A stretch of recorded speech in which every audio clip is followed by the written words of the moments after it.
por ahí me quedo un ratito más charlando con los chicos, viendo algún tema y bueno, se me hace un poquito tarde para entrar.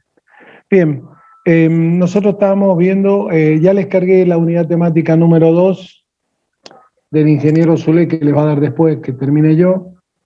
Ya la pueden bajar. Esa tiene 2 partes, la unidad temática 2. Le cargué la primera parte porque la segunda parte el ingeniero Zule posiblemente le cambie algo, así que la pueden bajar ya del campo. Ustedes van a ver algunos títulos que no los pueden abrir. Esos son apuntes que he cargado yo sobre el tema que da el ingeniero Zule para que a ustedes les sirvan de bibliografía. Porque cuando van a rendir, no alcanza solamente con el PowerPoint. Entonces yo en la medida que voy encontrando temas relacionados con lo que da el ingeniero Zule, también se los voy cargando en las unidades temáticas que da él. Aparte de cargar aparte de cargar las unidades temáticas que doy yo, también voy cargándole información en las unidades temáticas que da él, para que ustedes tengan bibliografía suficiente en el campo para estudiar. Ahora yo les abrí solamente la unidad temática número 2, ya les voy a abrir todos los apuntes que están cargados, que son apuntes o bien que he hecho yo o bien apuntes que he encontrado que me han parecido importantes para reforzar lo que da el ingeniero Zule para que no se queden solamente con el PowerPoint. No alcanza solamente con el PowerPoint. Entonces, apuntes que encuentro por ejemplo, de la Universidad de la Armada, de la Universidad de Armería de España o de Colombia o México, que me parece que son apuntes que pueden ayudar a que ustedes aprendan más y tengan más conocimiento y tengan más información, la voy cargando. Es decir, les voy cargando toda la bibliografía que encuentro que se relaciona con el tema, yo se las cargo en el campo y si el campo por el tamaño no me lo admite, la cargo en mi canal o la cargo en mi página web. ¿De acuerdo? Así que ya les voy a abrir todos los apuntes. Ahí tienen varios apuntes. De lo que va a dar el ingeniero Zule tienen un montón de apuntes y la parte que doy yo también tienen un montón de apuntes. Bien, nosotros habíamos empezado, voy a cargar algunas cosas, habíamos empezado a ver ensayos, toda la introducción de ensayos habíamos visto, ¿cierto? Que eran ensayos parciales. Recuérdenme un poquito lo que habíamos visto.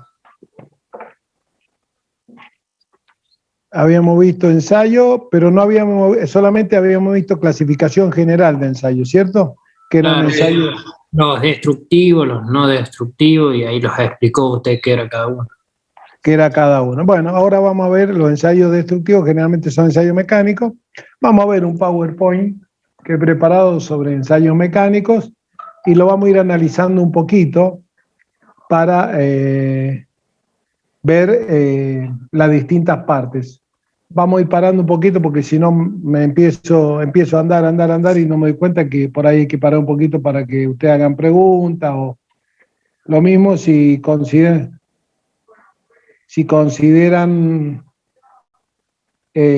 algo que necesitan charlar, me ponen la manito y paro y retomamos el tema para que no les queden dudas. Hay un trabajo que también tienen que hacer ustedes. No me acuerdo si se los cargué en el campus, ahora se los voy a enseñar sobre ensayos. Y una vez que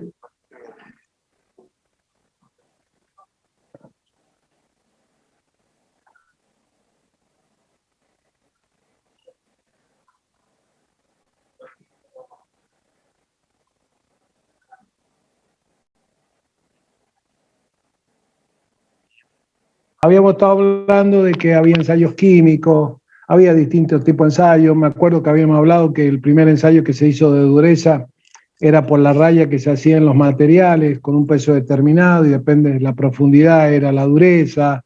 De ahí salía la escala de Mohs y hablamos un poquito de que eso se veía en química.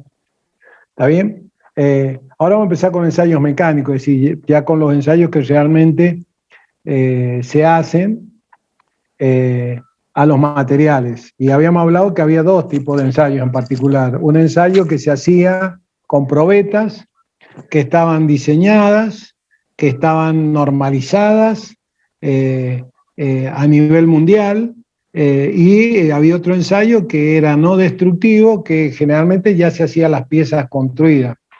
También, retomando un poquito el tema, habíamos hablado que antes los ensayos los hacía generalmente quien vendía, las cosas, por ejemplo, los materiales, y el que compraba le decía que necesitaba un material de tal característica, un acero de tal característica, y se lo mandaban. Hoy en día, como ha avanzado, y las grandes producciones generalmente cuando es una industria que compra mucho material, como puede ser Motoral, como puede ser SKF, que hacen bombas de profundidad, y compra mucho material para la construcción de las bombas, tienen su propio laboratorio de ensayo. Entonces, cuando compran un material, ellos lo piden bajo un protocolo. Protocolo sería cómo está construido el material, qué característica tiene, qué tensión aguanta, si sirve para la fatiga, qué dureza tiene, qué resistencia a la corrosión tiene, y ellos después, ese material que compran, le hacen las pruebas y verifican si el protocolo que trae el material, que es una planilla con todas las características, se corresponde. Si no se corresponde, generalmente cuando hay una remesa de materiales que no se corresponden, se devuelve. Es decir, antes los laboratorios lo tenían aquellos que fabricaban o fundían o hacían los materiales, ¿cierto?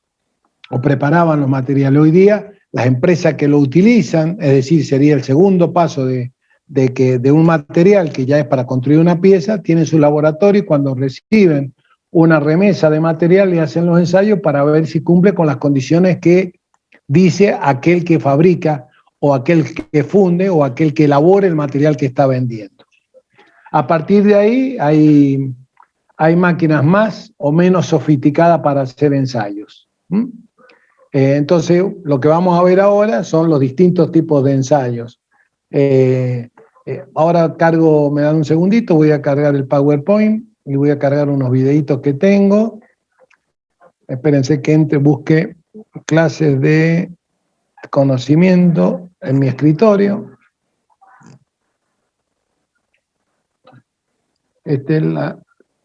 A ver, vamos, ¿dónde tengo conocimiento acá? Acá lo tengo. Martes, clase de conocimiento y tecnología mecánica. Voy a la carpeta de conocimientos y vamos a cargar ensayos destructivos, ensayo y sus características como primera.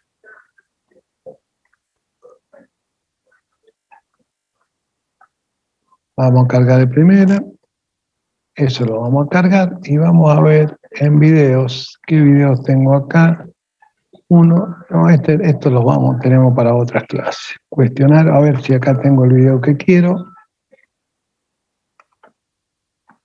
Cátedras de la Facultad Regional, conocimiento de materiales, clase de martes conocimientos, videos de ensayo, calibración, ensayo.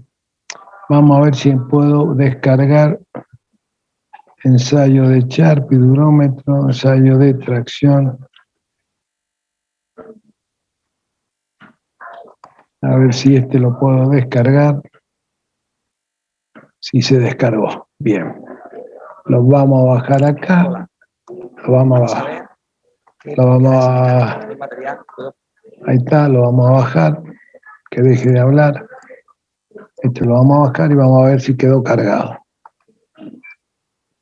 Sí quedó cargado. Bien.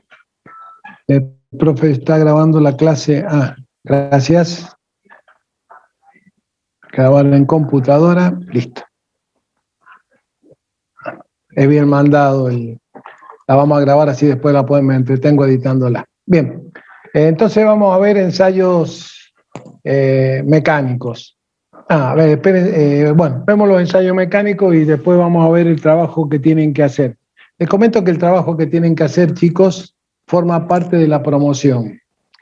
Yo creo que ya algo les expliqué a ustedes, que no solamente ahora se evalúa al alumno en la promoción, o para que ustedes promocionen o aprueben la materia, en los conocimientos, sino también en las competencias y en las capacidades y subcapacidades. Trabajo en grupo, investigación, elaboración de apuntes, elaboración de informes, es decir, que es completo. Por eso desde entrada nomás, yo ya les voy a empezar a cargar trabajos que son obligación hacerlo, con fechas determinadas. ¿Qué van a hacer en grupo, profe? Disculpe. Puede hacer en grupo, no más de 3. Puede ser en grupo porque yo lo que voy a... porque vos también se evalúa el trabajo de cooperación. Yo les explico por qué. Ya no existe el ingeniero genio que resolvía todos los problemas en una determinada situación, llamémosles en una fábrica. Generalmente hay ingenieros encargados, pero hay un trabajo corporativo de ingenieros. Uno tiene que aprender a trabajar en forma corporativa con otros ingenieros y tener la suficiente humildad para saber que algunos temas hay ingenieros que saben más que otros, hay unos que tienen más teoría, otros tienen más prácticas, y ustedes como futuros profesionales, como futuros ingenieros, tienen que también aprender a trabajar en grupo. Entonces eso también se evalúa, por eso no tengo problema en que el trabajo lo hagan en grupos. Lo que sí, en el trabajo me van a colocar los 3 que forman el grupo, y si utilizan una bibliografía distinta de la mía, me van a poner el enlace. ¿Por qué? Porque si esa bibliografía que ustedes encontraron tiene cosas que podamos agregarle a la materia, lo voy a utilizar también, porque es una manera de que trabajar colaborativamente, tanto el docente como el profesor. Es decir, yo puedo aportar y ustedes también pueden aportar. A lo mejor ustedes, esos días que andan iluminados, encuentran información que yo no la tengo, porque yo tampoco tengo toda la información, y sirve para que la cátedra y sus compañeros aprendan más. Es importante que también en el trabajo, si ustedes encontraron para elaborar el trabajo más información de la que yo le doy, que me pongan de dónde la sacaron para que yo vea primero si es fidedigna, si es una información valedera, y después si realmente puede hacer un aporte a la cátedra. Entonces, sí, por eso es importante que también se trabaje en grupo. Bien, para hablar de ensayos mecánicos, fundamentalmente los ensayos mecánicos son destructivos. Es decir, todo ensayo mecánico es un ensayo destructivo. Cuando yo hablo de un ensayo destructivo, indudablemente Profe, yo tengo que... Sí. ¿el trabajo de qué se trata? Yo lo quería, si querés lo cargo y lo vemos al trabajo para que se den una idea. Es sobre esto, es sobre todo esto que vamos a dar ahora. Es investigación sobre distintos los ensayos. Y preguntas qué tipo de ensayo le haría a determinados materiales. Te esperás un poquitito, vamos a hacer lo siguiente. Déjame un poquitito, esto se cargó 2 veces, voy a borrar esto. Yo lo tengo acá para enseñárselo, así que no tengo problema. Dame un segundito y lo voy a... Ya lo busco. Déjenme un segundito que sale de acá. Esto se cargó 2 veces. Compartir pantalla.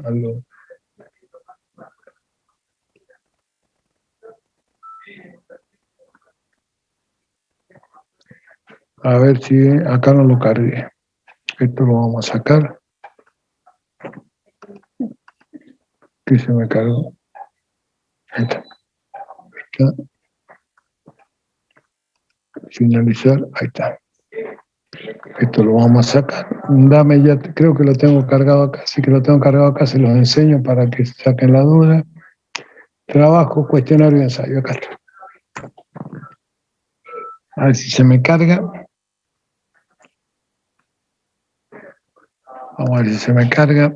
Sí, aparentemente se cargó. Vamos acá. Vamos acá. Compartir pantalla. Acá está cargado. A ver, salite ahí. ¿Lo ven ahí el trabajo? ¿Lo están viendo, chicos? Sí, profe. Ah, pensé que No se cargó, entonces para. El PowerPoint, ¿por qué no se cargó si se tendría que cargar el PowerPoint? Espérate un poquito porque no se me cargó. Se tendría que haber cargado. Ahí está. Bueno. Bien. Este sería el trabajo. Es un trabajo que lo pueden hacer entre varios. Si ustedes van a ver, esto vamos a esperar que pase varias clases. Lo mismo yo se los voy a cargar, le vamos a dar para que sea cargado final. Le vamos a dar la primera semana de mayo, que es cuando nosotros vamos a estar terminando todos los temas. Y fundamentalmente el trabajo habla de los distintos tipos de ensayo. Fíjense que arrancamos con en cuál es una función de los ensayos, ahí es donde ustedes tendrían que explicar lo que estábamos hablando recién de los distintos tipos de ensayos.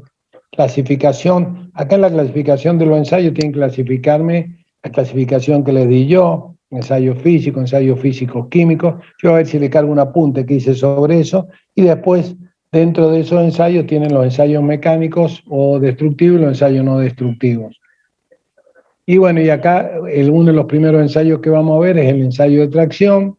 Ustedes van a poder sacar los datos, los van a poder sacar del PowerPoint y de un apunte y de un video que hay de una escuela de una carrera de ingeniería mecánica de España, que es el video que he cargado, que vamos a ver si lo alcanzamos a ver hoy día. Y para cada uno de estos, ustedes tienen, todos estos son ensayos y preguntas referente a todo lo que es en los ensayos. Y acá tienen esta parte que previamente, yo la clase que viene voy a dar una explicación muy rápida de lo que son las durezas de los aceros. Estos son la clasificación, aquellos que ya cursaron conmigo. Hay una tabla de aceros, si ustedes buscan en el campo van a encontrar una parte que dice aceros y una parte que dice aceros norma SAE y tablas norma SAE, donde está esta clasificación. Todos los aceros, por ejemplo, que comienzan con 1 son aceros al carbono. A partir del 2 y en adelante, el 3, 4 y todos esos aceros, hasta el 9000, son aceros aliados. Estos números significan algo, significa la aliación. Son aceros al cromo níquel, al cromo vanadio, al cromo molibdeno, al níquel molibdeno, es decir, son aceros especiales que tienen estructura cristalina distinta del acero al carbono, que es el diagrama de hierro-carbono que ustedes están empezando a ver con el ingeniero Zulé. Eso es un diagrama, si ustedes le quieren llamar bifásico fundamentalmente, porque tiene hierro y carbono. El carbono no pasa del 2%, cuando pasa el 2% pasa a ser una fundición, menos del 2% es un acero al carbono. Esto está en la norma SAE en los aceros que tienen como índice, como primer dígito el 1. Y esto es el porcentaje, los dos últimos dígitos, el porcentaje de carbono. Estos aceros que ven acá son aceros que ya no son al carbono, sino que tienen los últimos dos dígitos siempre son el porcentaje de carbono. Y el segundo dígito indica el porcentaje de otro elemento que tiene, que puede ser, este es acero al cromo níquel, el porcentaje que tiene de cromo, tiene el 1% de cromo y el 1 de níquel, o puede ser el 1,2 de níquel y el 0,8 de cromo. Y lo que lo identifica como un acero al cromo níquel es el 3, es la familia de los aceros al cromo níquel. Bueno, esto hay una tabla. Ya en la próxima clase la voy a explicar muy rápidamente porque después tengo una bolilla para que puedan hacer práctico. Y después todo lo demás trata de aceros y trata acá las últimas preguntas, la 2 y la 13 es que lo vamos a charlar. Son aceros, ya es una situación problemática donde ustedes me tienen que decir qué tipo de ensayo utilizarían para determinar, por ejemplo, en este caso la fisura. Una culata es una tapa de cilindro. La fisura entre los asientos de las válvulas. Generalmente los asientos de las válvulas de admisión y escape de cualquier motor a explosión de combustión interna, que ustedes lo están viendo en electromecánica 2, y generalmente por la parte de abajo pasa la cámara de agua y después tienen lubricación. Y generalmente se rompe y se fisura y pasa el agua al aceite o el aceite al agua, depende cuál de los dos tiene mayor presión. Y a veces a simple vista no se ve la fisura, entonces se hace un ensayo con tintas penetrantes. Generalmente los mecánicos, en lugar de usar tintas penetrantes, cuando las tapas no son muy grandes, uno puede taparla todo abajo la tapa y se llena de querosén. El querosén tiene la particularidad de ser muy miscible, es decir, por la fisura, ustedes la dejan bien sequita la tapa arriba y el queroseno tiene la particularidad de por capilaridad subir por la fisura, y a la otra mañana, cuando ustedes lo van a ver la tapa, van a ver donde está la fisura, van a ver mojado de queroseno. Entonces ustedes raspan y descubren la fisura que tiene, que a simple vista no se ve. Bueno, digamos, en ese caso el queroseno sirve como una tinta para poder determinar la fisura. Y después le doy un material ferromagnético, qué tipo de ensayo conviene usar y por qué. Material ferromagnético, generalmente se puede usar partículas magnéticas. También vamos a ver que las partículas magnéticas, ¿qué son? Pieza tiene que ser un material que tenga propiedades magnéticas. ¿Qué significa que tiene propiedades magnéticas? Que ante la acción de que yo le acerque o lo transforme a través de una bobina en un imán artificial, se genera un campo magnético. Entonces, todo campo magnético, ustedes están viendo en física 2 las líneas de fuerza. Las líneas de fuerza es una representación, es un modelo, es una forma que el hombre encontró de determinar la mayor o menor intensidad de un campo magnético, eléctrico o gravitatorio, donde el vector intensidad de campo es tangente a las líneas de fuerza. Si eso quieren teoría y tienen teoría. ¿Qué es lo que sucede? Cuando hay una fisura en una determinada pieza, esas líneas se desvían y buscan por la superficie ir. Entonces, si ustedes les polvorean viruta muy finita, de por ejemplo la que saca cuando uno esmerila algo, viruta de hierro muy finita, y ustedes polvorean toda la pieza con esa viruta, ustedes van a ver que en un determinado lugar esa viruta se acumula. ¿Qué significa?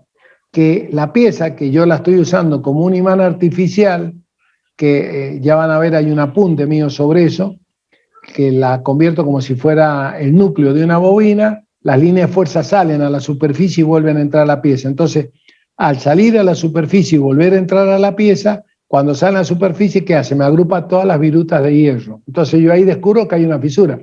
Lo que yo no sé es si esa fisura es muy grande o muy chica.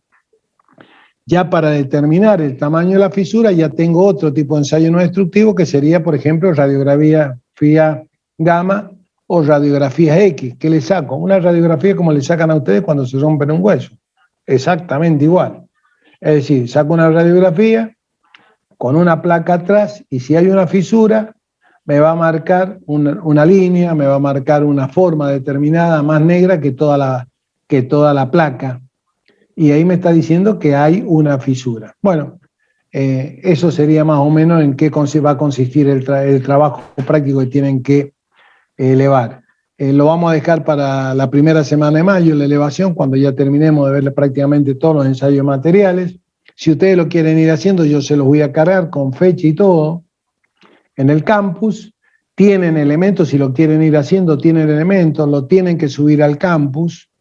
En el caso que no lo puedan subir al campus, me lo tienen que mandar a mi mail, que tiene más capacidad. El mail mío tiene, digamos, puede recibir más capacidad, lo hacen en un archivo zipeado en RAP y me lo mandan a mi mail, pero si lo pueden subir al campo, mejor. El trabajo es obligatorio. ¿Por qué? Porque yo tengo que valorizar el hecho de trabajo en grupo, tengo que ver la competencia de trabajo en grupo, tengo que ver la competencia y la capacidad que ustedes tienen de investigar, de buscar bibliografía. Y la manera de que yo puedo llegar a valorar eso es a través de trabajos prácticos de este tipo, de investigación que ustedes puedan llegar a hacer. Bien, no sé si quedó claro lo del trabajo práctico para el que me preguntó. Yo se los voy a cargar en el campus. Me quedó muy claro, profe. Muchas gracias. Bien, ya está hecho. Creo que le voy a agregar no me gusta el 13 y menos martes 13 y le vamos a agregar una pregunta más. Antes de agregarlo, porque martes 13 es un trabajo con 13 preguntas. No es que sea supersticioso, pero le vamos a agregar una pregunta más antes de cargárselo. Bien, vamos ahora voy a tener que volver a cargar el resistido PowerPoint. Bien, vamos a salir de acá. Vengo acá. Vamos a buscar. Esto lo voy a sacar de acá.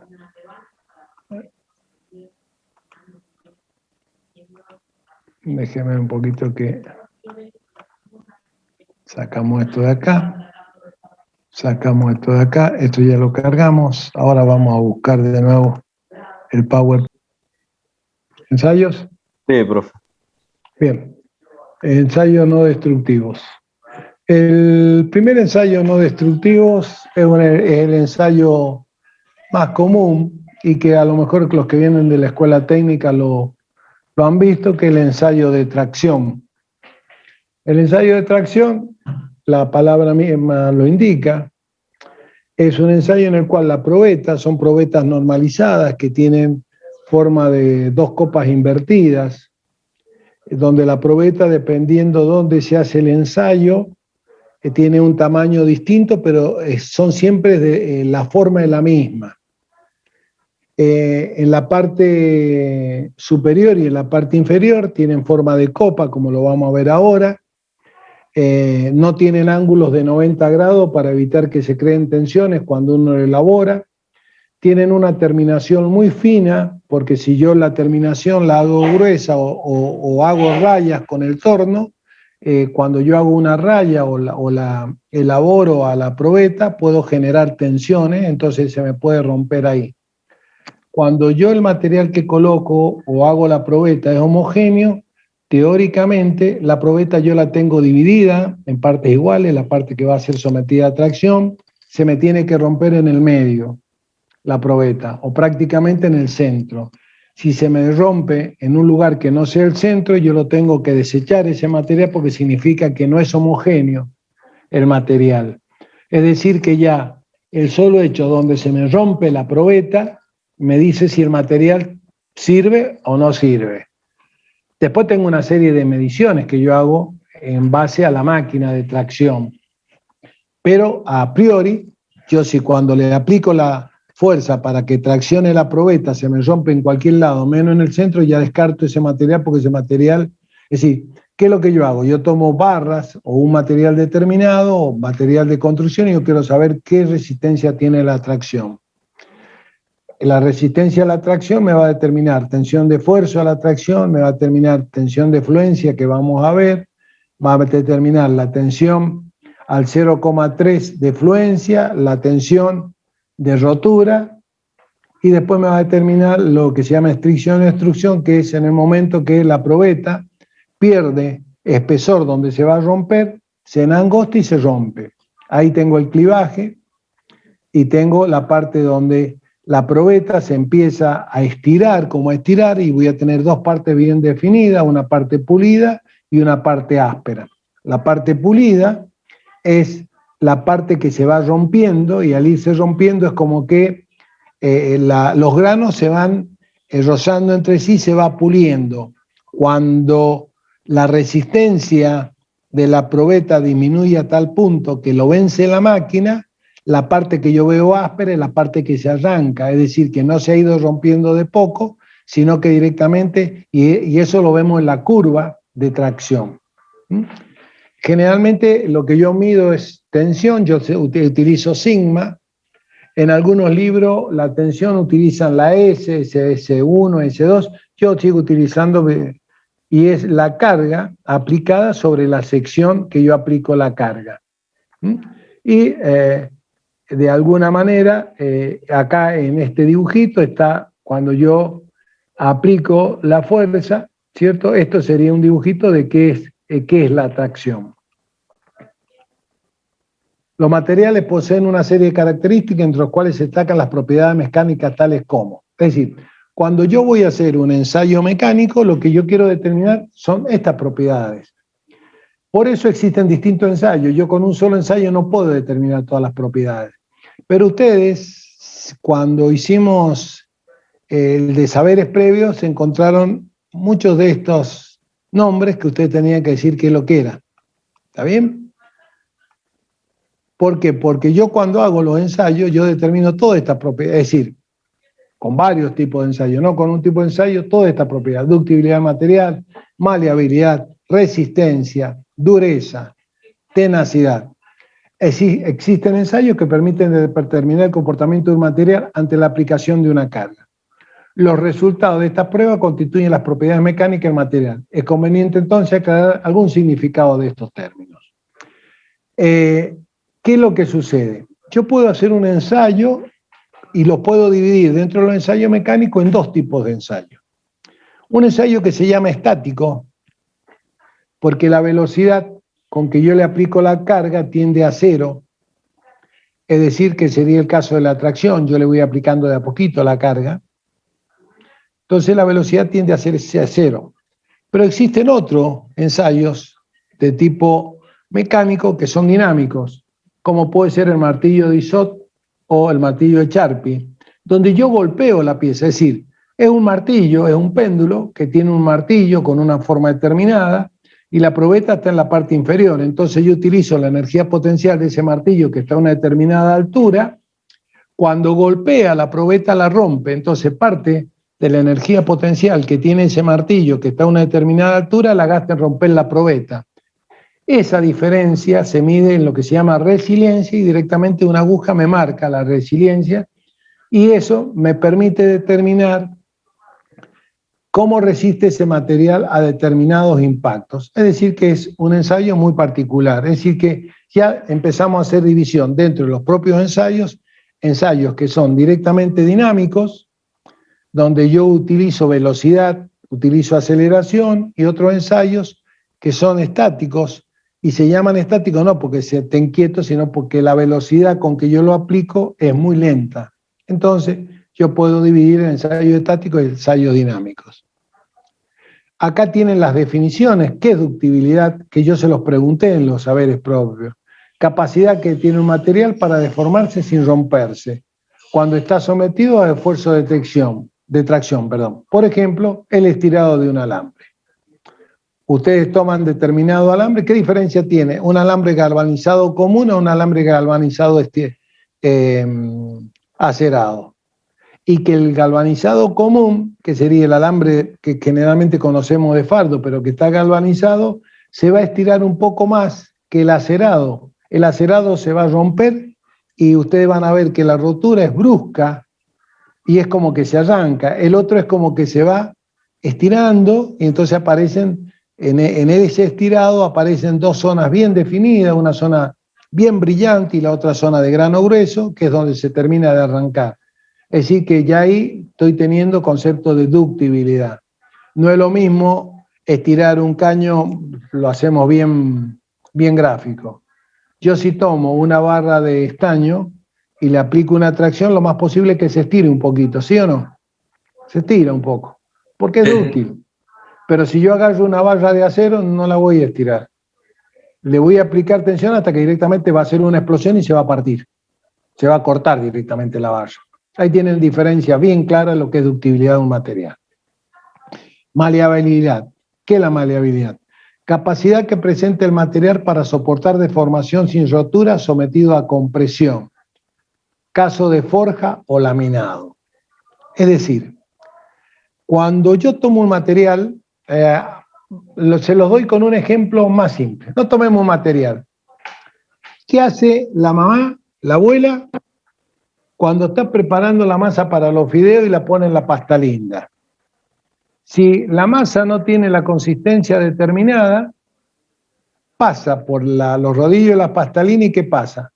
Sale como agrietada. Entonces la vuelve a pasar, le agrega más harina, la vuelve a amasar y la vuelve a pasar y cuando sale entera recién la pasa por el rodillo de los fideos, ¿sí? Bueno, cuando yo lamino es lo mismo, nada más que es material. Los granos no tienen la suficiente cohesión, las estructuras cristalinas, para que cuando yo los someto a una presión mantenga cierta cohesión y no aparezcan fisuras. En resumidas cuentas, esa es la maleabilidad. Por eso habla de lo que es forja y laminado, porque ahí se trabaja con esa propiedad de los materiales. Es decir, yo puedo laminar un material que es maleable, un material que es muy duro, yo no lo puedo laminar, no se puede laminar. Por eso inclusive para el laminado, ya van a ver el año que viene en tecnología mecánica conmigo, los materiales tienen cierta característica y los rodillos que laminan también tienen cierta característica. Elasticidad. Bueno, no hace mucha falta que explique qué es la elasticidad.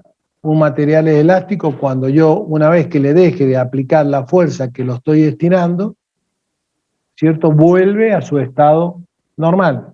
Un material no elástico, cuando yo le aplico, por ejemplo, una fuerza de tracción, suelto y queda en el lugar donde yo dejé de aplicar la fuerza, es decir, queda estirado el material. En ese caso es plástico, justo lo inverso. Cuando uno hace el ensayo de tracción, una de las cosas que determina es la parte de elasticidad y plasticidad de un material. Dureza. La mayor o menor resistencia que ofrece un material a ser penetrado. Les doy dos ejemplos. Si ustedes toman un pequeño punzón, que en este caso se llama durómetro, y tiene características especiales, vamos a ver que hay varios tipos de durómetros, el durómetro Brinner, el durómetro Vickers, el Rodwell, son durómetros que tienen determinados tipos de penetradores. Si ustedes tienen una barrita de estaño, la toman con un clavo, la golpean, van a ver que le van a hacer una perforación. Ahora, si ustedes esa barrita, en lugar de ser de estaño, es de un hierro de construcción, trátenlo de hacerle el mismo agujerito que le hicieron con el clavo al estaño. No lo pueden hacer. Bueno, entonces la dureza yo la puedo definir como la mayor o menor resistencia de un material a ser penetrado. Resistencia, se definen varias. Por ejemplo, resistencia a la tracción, cuando yo estoy traccionando, como decía recién, aplico dos fuerzas en sentido contrario, pero también existe resistencia a la compresión, que es el efecto contrario. Es decir, en lugar de aplicar dos fuerzas en sentido contrario, aplico dos fuerzas que tienen la misma dirección, pero sentido contrario, pero opuestos. Entonces yo, en lugar de estirar, lo trato se me tiende a formar como un tambor. Ya vamos a ver un ejemplo de compresión. Y fragilidad, lo opuesto a ductibilidad. Es decir, que el plomo era dúctil, el acero es frágil. Es decir, resiste mucho, pero cuando se rompe frágil. Un vidrio es frágil, un plástico es dúctil. ¿Está claro? Bien, profe. Les va quedando claro, que fueron las preguntas que yo le hice en los saberes previos, ahora las tienen contestadas. Tenacidad es la energía absorbida por el material durante el proceso de deformación y ruptura. Está directamente relacionado con la resistencia y la ductibilidad. Por ejemplo, el vidrio, el hierro fundido y el acero endurecido son poco tenaces, porque su ductibilidad son muy bajas. En algunos casos, casi el acero, aunque tiene una buena resistencia, bastante duro. Un metal como el cobre es bastante tenaz, pues tiene una buena resistencia y buena ductibilidad. Mientras que una goma de mascar tiene menos tenacidad, ya que aunque la ductibilidad es enorme, su resistencia es muy baja. Creo que en la definición que he puesto está claro lo que es la tenacidad, ¿no? ¿Alguna duda?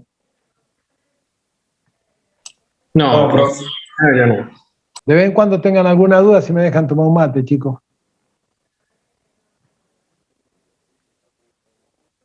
Bien, seguimos. Plasticidad. Es la habilidad de un material para adoptar nuevas formas bajo la presión y retener esa nueva forma. El rango de adaptación puede variar considerando de acuerdo con el material y sus condiciones. Esfuerzo es la fuerza aplicada por unidad de área. Acá tienen tres ejemplos, ustedes están viendo estabilidad, esto lo están viendo, tensión, esto es tracción, flexión, voladizo, esto está en voladizo, esto flexiona. ¿Dónde tengo flexión? En el, ¿cómo es que se llama? Que se utiliza en las piletas de natación para cuando uno se larga la pileta de natación. El trampolín. El trampolín generalmente funciona en la flexión. Se flexiona y después les devuelve la energía con la cual ustedes se tiran. ¿Está bien? Compresión es exactamente lo inverso de la tensión, y el esfuerzo constante sería el esfuerzo que se produce a 45 grados generalmente, por eso está marcado acá. Por eso cuando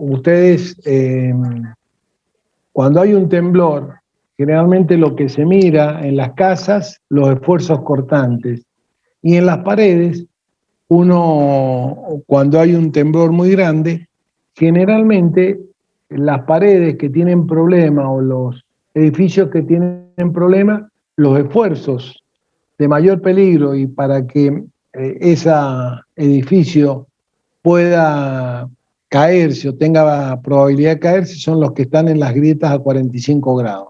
Es decir, las grietas a 45 grados generalmente están hablando de un esfuerzo de corte.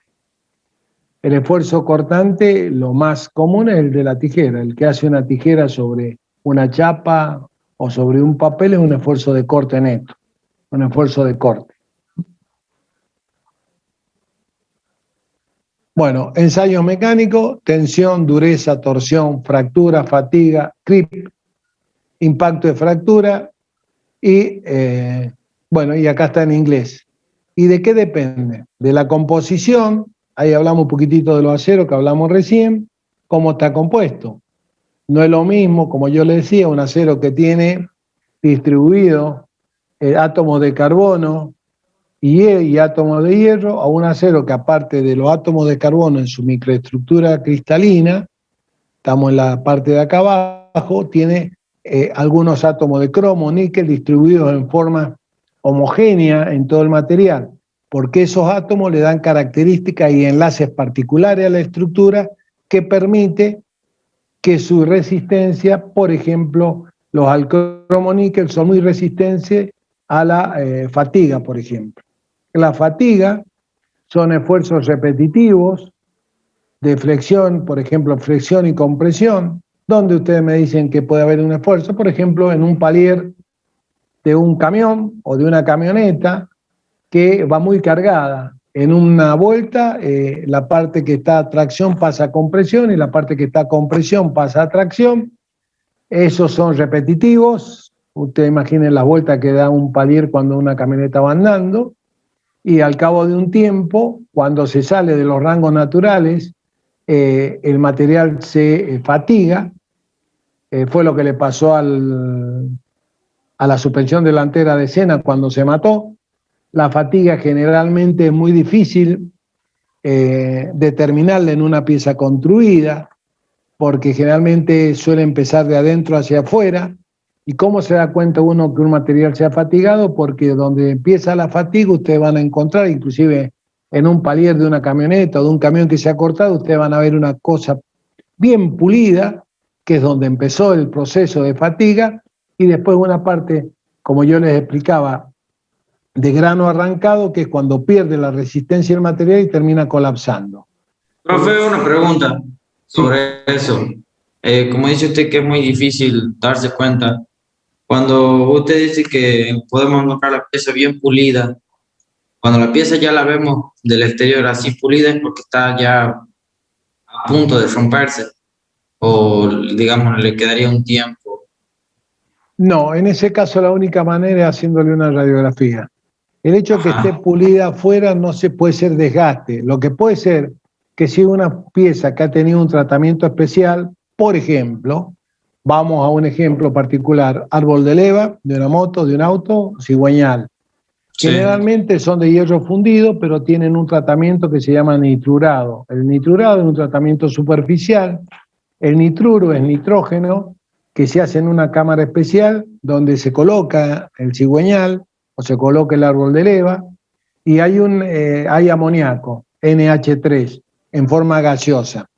El amoníaco tiene la particularidad que a alta temperatura se descompone en hidrógeno gaseoso y nitrógeno gaseoso. El nitrógeno gaseoso absorbe los metales y forma lo que se llaman los nitruros. Se depositan sobre los muñones del cigüeñal y le da una dureza extrema, que es lo que se hace cuando uno va a rectificar un cigüeñal que está fuera de medida. Que está fuera de medida significa que está fuera de estándar. Ustedes saben que los cigüeñales de los motores y los árboles de leva tienen en medidas estándar para los cuales fueron calculados. Cuando uno los funde o tiene mucho desgaste, pierden esa medida estándar. Yo antes de rectificarlo le hago un ensayo no destructivo, como puedo usar con un Magnaflu, con una radiografía, para asegurarme que no tenga ninguna trizadura interna. Luego lo nitruro por eso se llama nituración, o por ahí vas a rectificar y dicen, mira, para poderlo rectificar primero lo vamos a tener que nitrurar. El nitrurado es un depósito y se hace en una cámara especial a una temperatura determinada, donde se deposita, es decir, el nitrógeno captura metales, forma nitruro y eso se depositan en los muñones. Muñones se llama donde trabajan las bielas y donde asienten en el bloc, el cigüeñal. Y después recién se lo rectifica y se lo lleva a la medida externa para ponerle los casquillos, que es el buje por el cual se lubrica. ¿Está bien? Entonces, hay que tener en cuenta ese tipo de cosas. Me fui de la pregunta, pero ¿qué fue lo que vos me preguntaste? No, eso, o sea, como usted dice que es difícil verlo. Y No, solamente siempre, con radiografía. Con radiografía. claro, como siempre empieza de adentro hacia afuera, en el momento que la pieza esté pulida, porque adentro prácticamente ya está No destruido, necesariamente, no necesariamente.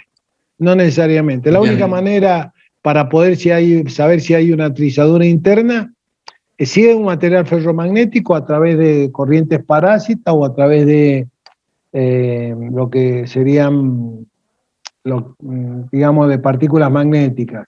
Y si no, yo personalmente, ultrasonido o rayo X o rayo gamma, que es una radiografía directamente. Sí. Es la única manera de verlo adentro, porque ¿qué pasa? Una fisura que es aire. La fisura en última instancia, por más que esté pegado, o la radiografía que capta, que el material existe una discontinuidad microscópica adentro, pero que en última instancia es aire lo que hay. Entonces pasa, tanto los rayos X como los rayos gamma son rayos que tienen de alta energía. Entonces la energía pasa por esa fisura y te revela la placa que está atrás, que es la placa de la radiografía que a uno le saca normalmente del hueso, y te lo marca la línea. Generalmente cuando se hace la radiografía lo que se hace, la pieza la va girando cada 45 grados, porque vos si te toca que los rayos tienen el mismo sentido de la fisura no la ves. Entonces vos lo que tenés que hacer es ir girando la pieza y sacar varias radiografías con distintos ángulos. Cuestión que si está fisurada en algún ángulo te va a aparecer la fisura. Porque si la fisura está en forma paralela al sentido que vos emitís los rayos, no la ves. Puede pasar disimulada. En cambio, si vos la vas girando la pieza, en algún momento va a estar cruzada con respecto a los rayos, entonces los rayos te la van a detectar. ¿Sí? Sí, profe. ¿Queda claro eso? Eso lo vamos a ver en particular cuando veamos ensayo no destructivo. Bueno, acá nosotros tenemos una maquinita de tracción que cuando ustedes han entrado al laboratorio, bueno, ustedes no han entrado. Profe, yo tengo una duda. Sí, yo tengo un montón, pero no importa. Ahí de paso lo dejo todo mate. Bueno, sí. Del CREP. Sí, el CREP. Yo entiendo que es con la deformación en el tiempo, con la temperatura, pero no sé si eso es todo lo que es CREP. No, es un poquito más que eso, pero el concepto empieza por la deformación por las variaciones de temperatura en el tiempo. Las variables son el tiempo y la temperatura. A partir de ahí aparece el concepto de CREP. Está en un apunte mío, está. Si vos ves los apuntes, que yo se los voy a abrir, porque los tenía todos, creo que no los pueden abrir los apuntes todavía. Acá tengo uno, por eso, pero como tiene gráfica, sí. Lo leo y todavía no lo termino de entender. Sí. Yo lo que les aconsejo, cuando ustedes vean algún apunte mío o algún paper que yo he encontrado, porque hay apuntes que son míos, hay otros que son paper que yo he encontrado, que generalmente me interesan y que sirven, yo les aconsejo que primero le den una leída general. Primero léanlo todo y después recién que lo lean todo y que se den una idea de qué se trata el tema, vayan a buscar la parte central. No vayan leyendo y marcando a primera vista. Primero léanlo todo, porque eso a uno le da la idea de todo, de qué trata el tema, porque por ahí el título a uno lo engaña. Entonces, lo más conveniente es cuando uno encuentra un artículo, lo lee todo, y ahí a uno le da la idea integral, la idea global de qué se trata el tema, entonces ahí te puede orientar si es realmente lo que están buscando. Y después sí ya van al hueso, y ahí ya van a buscar lo que ustedes necesitan. Y a veces hay muchos artículos que es mucha guitarreada. pasó con la vacuna. Por ejemplo, que todo el mundo hablaba de que la vacuna, la Sputnik 5 de Rusia, que no había sido aprobada, pero nadie sabe cómo es el tema de la aprobación de la vacuna. Ni nadie sabe cómo se aprueban y cómo se sacan los papers de aprobación de cualquier invento científico. Todo eso tiene, y eso para que a ustedes les sirva, se los comento muy rápidamente. Cuando se hace un descubrimiento y se hace la prueba de algo, eso va a un comité de científicos, que puede ser la revista La Lancet, la revista que ahora publicó. Son revistas científicas de mucho prestigio a nivel mundial, donde uno, para poder escribir un paper significa una nota, un escrito, un informe científico que uno hace, para darle validez y poderlo publicar, generalmente esa revista, que no es una revista, realmente es un comité, lo envía a los principales científicos y referentes a nivel mundial de ese tema. Esos referentes mundiales elaboran un informe sobre eso que ha mandado la revista o ese comité, y eso vuelve. Todos esos informes vuelven al comité. Ese comité se reúne y encuentra los puntos comunes que han enviado todos esos científicos, y recién se hace la publicación. Por eso hay publicaciones de algunas vacunas que se han demorado, no porque no se hayan hecho los procedimientos adecuados, sino porque el procedimiento antes de la publicación tiene un proceso, un protocolo que hay que cumplir. Ya cuando sale en esa revista, es que realmente cumple con las condiciones que dice. Por eso yo, cuando escuchaba a los periodistas hablar de las vacunas, que nadie publicaba nada, decía, esto no tienen ni idea lo que están hablando. Porque no es que vos inventás algo y lo publicás y todo el mundo tiene que enterarse. Todo eso pasa por un tamiz científico.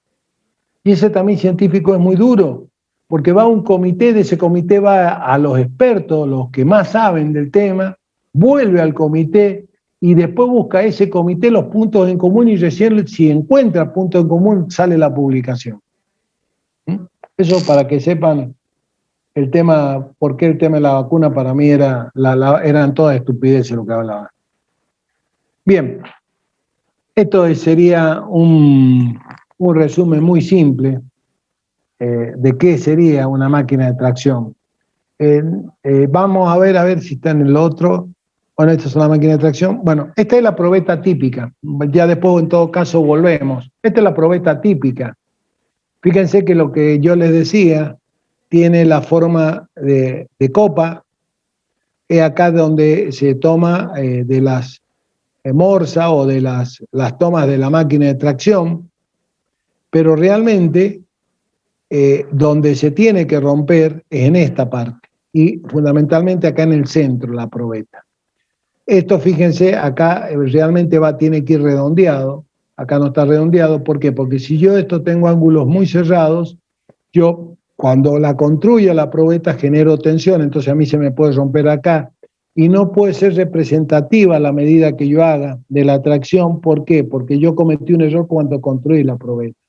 Esta sería una probeta estándar. Esta probeta, las medidas americanas, las rusas, las canadienses y las españolas, y no me acuerdo qué otras, son distintas las medidas, pero la forma de la probeta es la misma.